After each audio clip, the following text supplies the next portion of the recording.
Hello सभी लोगों को। तो आज हम लोग क्लास 11 का सेकंड चैप्टर चालू करने वाले हैं। ठीक है। चैप्टर का नाम है रिलेशन एंड फंक्शन। ठीक है।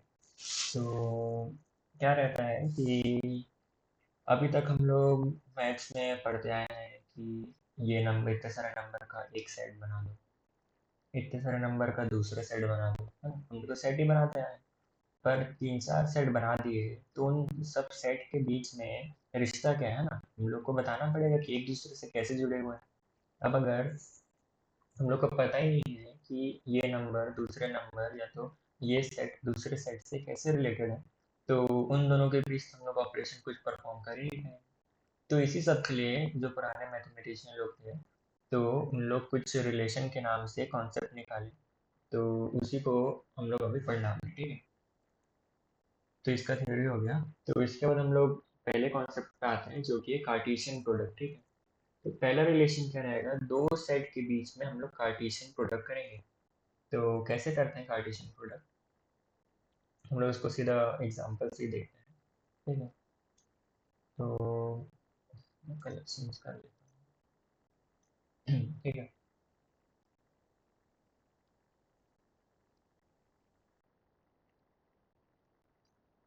कार्टेशियन प्रोडक्ट,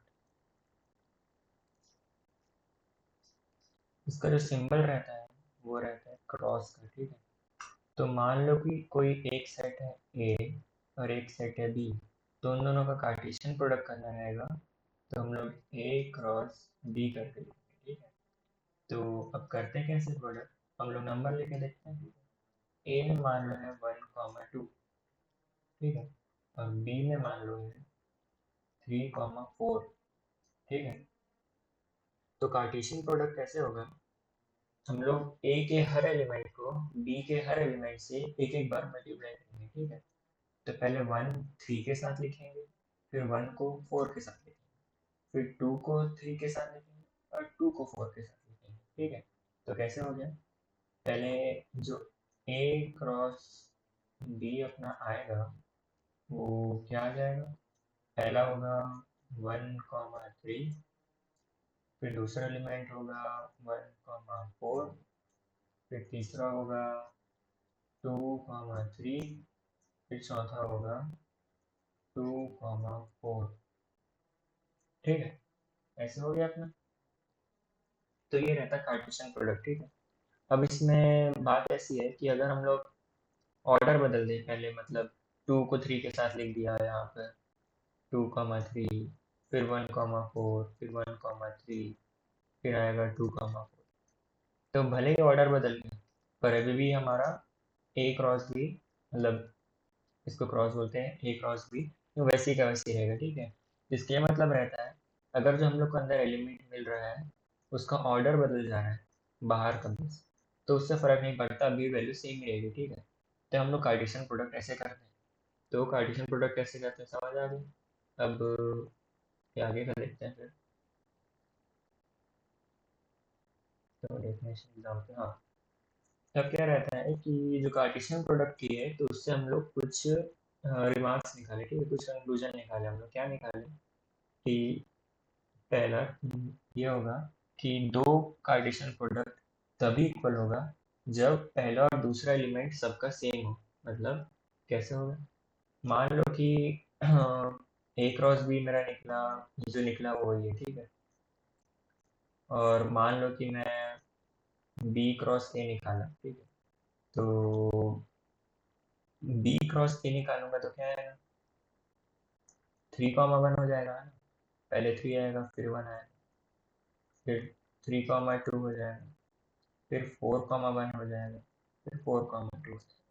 हम लोग देखेंगे तो नंबर इसमें भी 4 एलिमेंट हैं, इसमें भी सेम टू सेम एलिमेंट है। इसमें 1,3, इसमें 3,1 उल्टा हो गया। पर पहले एलिमेंट को हम लोग एक्स कोऑर्डिनेट बोलते हैं, दूसरे वाले को वाई बोलते हैं। तो अगर दो कोई सेट है, मतलब कार्टेशियन प्रोडक्ट वाला है, तो 1 और 2 इक्वल तब होगा जब दोनों का एक्स और वाई सेम हो। ठीक है। यहाँ पर इसका एक्स और इसका एक्स तो अलग हो गया ना, और इसका वाई और इसका वाई अलग हो गया। तो ऐसे में दो कार्टेशियन प्रोडक्ट कभी इक्वल नहीं होगा। ठीक है। तो ये पहला कंक्लूजन था। कि अगर एक्स और वाई कोऑर्डिनेट दोनों कार्टेशियन प्रोडक्ट का एक समान नहीं है तो वो इक्वल नहीं होगा, ठीक है। फिर दूसरा कंक्लूजन क्या निकाले कि नॉर्मल जो हम लोग करते आ रहे हैं कि अगर बताता हूँ, एक सेट ए है और एक सेट बी है, ठीक है। तो अगर सेट ए में अपने पास पी एलिमेंट है ना, सेट ए में अपने पास पी एलिमेंट है और सेट बी में अपने पास क्यू एलिमेंट है, तो दोनों को मिला के हमारे पास पी इंटू क्यू हो जाएगा, ठीक है। एग्जाम्पल के लिए इस सेट में हमारे पास दो एलिमेंट था, इस सेट में हमारे पास दो एलिमेंट था, तो दोनों को मिला के 2 × 2 4 एलिमेंट आना चाहिए, है ना। यहाँ पे कितना है, 1 2 3 4 4 एलिमेंट है। तो ये इसका फॉर्मूला रहता है, मान लो कभी एग्जाम में एमसीक्यू में पूछ दिया ऐसा, ठीक है। फिर है कि तीसरा वाला, अगर ए और बी दो सेट है, ठीक है, और ए या बी में से कोई सा एक सेट इनफाइनाइट है, तो ए क्रॉस बी भी इनफाइनाइट रहेगा। कैसे होगा ये, तो सिंपल सा लॉजिक है। ए में मान लो 1 2 है फिर से, और बी में 2 3 करते करते इंफिनिटी तक जा रहा है, कभी खत्म ही नहीं होगा। तो कैसा होगा, पहले 1 2 के साथ आएगा, 2 2 के साथ आएगा, 1 3 के साथ आएगा, 2 3 के साथ आएगा, फिर यहाँ 4 होगा, 5 होगा, 1 4 के साथ आएगा, 1 5 के साथ आएगा, 2 4 के साथ, 2 5 के साथ। ऐसे ही करते करते तो कभी रुकेगा ही नहीं ना। इस कारण ए क्रॉस बी भी निकलेगा, तो वो भी इनफाइनाइट है, ठीक है। और एक और फॉर्मूला कैसे, ऊपर फॉर्मूला पड़ेगा, अगर ए का लेंथ हमारा पी है और बी का लेंथ हमारा क्यू है, तो ए क्रॉस बी का लेंथ क्या, बी इंटू क्यू हो जाता है। तो अब ए का लेंथ मान लो 2 है और क्यू का लेंथ है इन्फिनिटी, तो कुछ को भी इन्फिनिटी से मल्टीप्लाई करेंगे तो इन्फिनिटी है ना। तो ये ऐसा रहता है इसका प्रूफ, ठीक है। और चौथा क्या रहता है, मान लो कि हमारे पास तीन तीन सेट को मल्टीप्लाई कर रहे हैं, ठीक है, सेम सेम को मल्टीप्लाई कर रहे हैं, ए क्रॉस ए, तो एक ऐसा एलिमेंट आता है ए बी सी, ठीक है, तीन सेट में आया तो उसको ऑर्डर ट्रिपलेट बोलते हैं। नॉर्मली डेफिनेशन के लिए कभी आता नहीं है, बस ऐसे ही याद करने के लिए रख लो, ठीक है। तो ये हो गया। अब हम लोग सीधा एग्जाम्पल पे आते हैं। शुरू शुरू के एग्जाम्पल बहुत ईजी, यहीं से बता दें। हम लोग को एक कोऑर्डिनेट दिया है x+1 और y-2, ये इक्वल टू है 3 1 के, है ना। तो हम लोग को इक्वल टू बोल दिया, मतलब इसका x और इसका x एक दूसरे के इक्वल रहेगा, और इस वाले का y और इस वाले का y एक दूसरे के इक्वल रहेगा। तो हम लोग को x y की वैल्यू निकालनी है। तो क्या करेंगे, हम लोग को पता है कि x+1 यहाँ से 3 के इक्वल है, तो इसको सॉल्व कर लेंगे हम लोग। क्या आ जाए, x की वैल्यू 2 आ गई, और y-2 अपना 1 के इक्वल है, तो हमारा क्या, y की वैल्यू 3 आ जाएगी। ऐसे करके सॉल्व करना है, ठीक है। जो दूसरा एग्जाम्पल है उसमें कुछ नहीं, दो साइड दे दिया, हम लोग को p क्रॉस q निकालना है और q क्रॉस p निकालना है। जो हम लोग एग्जाम्पल किए ना वैसे, बस इसमें नंबर की जगह अल्फाबेट दी, ठीक है। तीसरा एग्जाम्पल थोड़ा सा लगा है, इसका एक क्वेश्चन सॉल्व करके देखते हैं, बाकी से खुद से करना। तो क्या दिए, ए में है 1 2 3, बी में है 3 4, ठीक है। तो इसमें क्या, ए सेट है अपना 1 2 3, बी सेट है अपना 3 4, सी सेट है अपना 4 5 6, ठीक है। और बोल क्या है, चार क्वेश्चन दिया, करके दिखाता हूँ कि ए क्रॉस बी इंटरसेक्शन, ठीक है।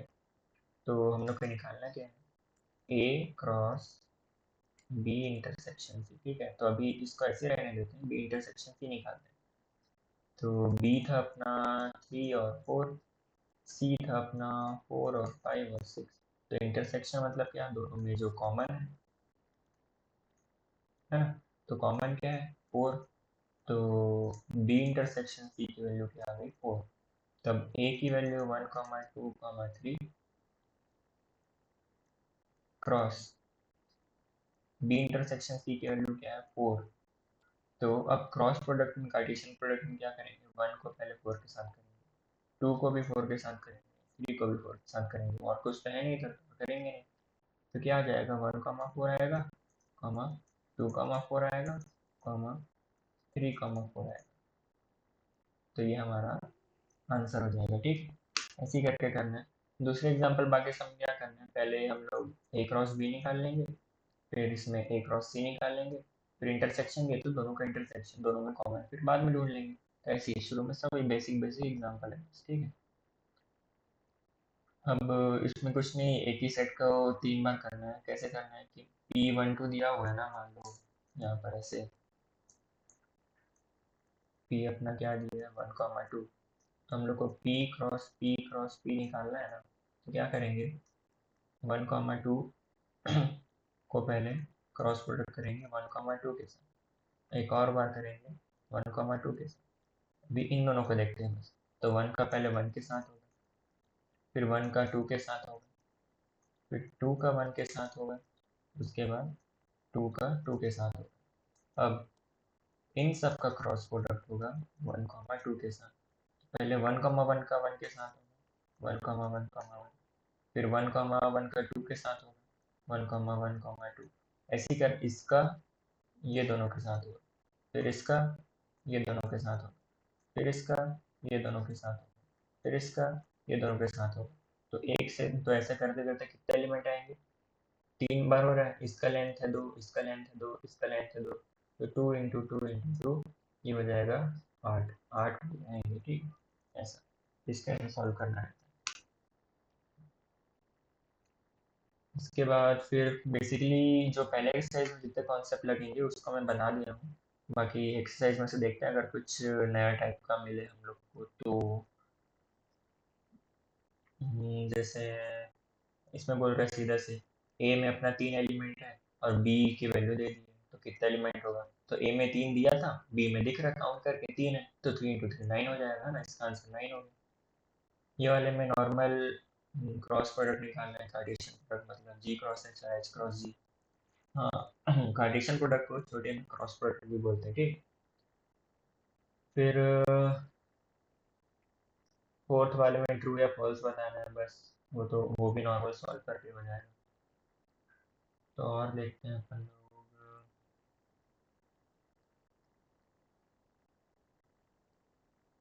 हम्म,